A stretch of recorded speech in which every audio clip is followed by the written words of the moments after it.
समुद्र तल से 13,583 फीट की ऊंचाई पर बनी लाहौल की घेपन झील का दायरा अब 33 साल में 176% बढ़ गया है।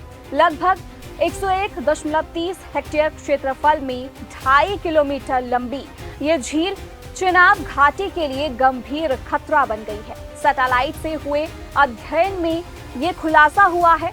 बता दें कि नेशनल रिमोट सेंसिंग सेंटर ने चेताया है कि यदि ये झील टूटी तो जम्मू से पाकिस्तान तक भारी तबाही मच सकती है।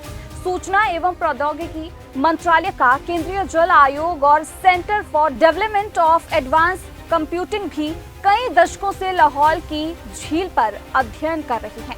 अब झील का कुल क्षेत्रफल 101.30 हेक्टेयर हो गया है। इसकी लंबाई 2.464 किलोमीटर और चौड़ाई 625 मीटर है। ग्लेशियरों के पिघलने से बनी हिमाचल की सबसे बड़ी इस झील में 35.08 मिलियन क्यूबिक मीटर तक पानी है।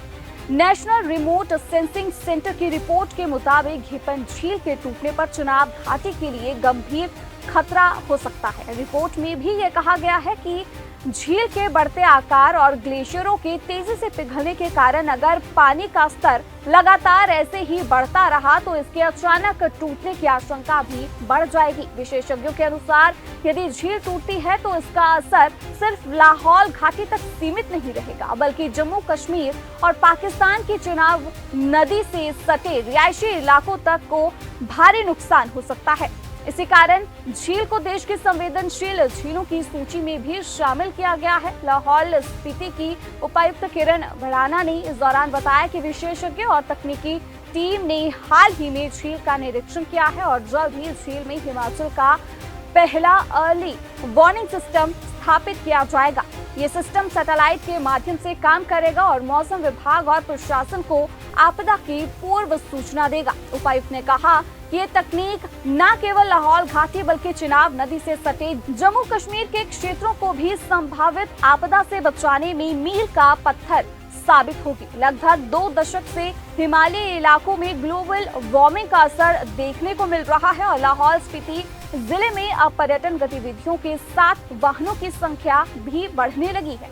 इससे बर्फ की चोटियों और ग्लेशियर पिघलने लगे हैं और ये भी घेपन झील का दायरा बढ़ने का एक बड़ा कारण है। जैसा कि आप जानते हैं कि लाहौल एंड स्पीति बहुत ही इको फ्रेजाइल एरिया है और हमारा जो घेपन ताल है जो ऊपर सिस्सू से ऊपर जाके है उसका ओवर द ईयर्स हमने मॉनिटरिंग करी है तो उसका 178% उसमें वाटर इंक्रीज हुआ है।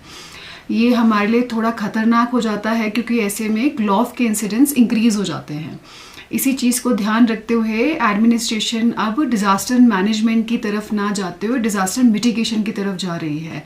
इसमें हमने मल्टीपल स्टेक होल्डर्स से मीटिंग करी है और मल्टीपल इंटरवेंशंस पे इस पे काम हो रहे हैं।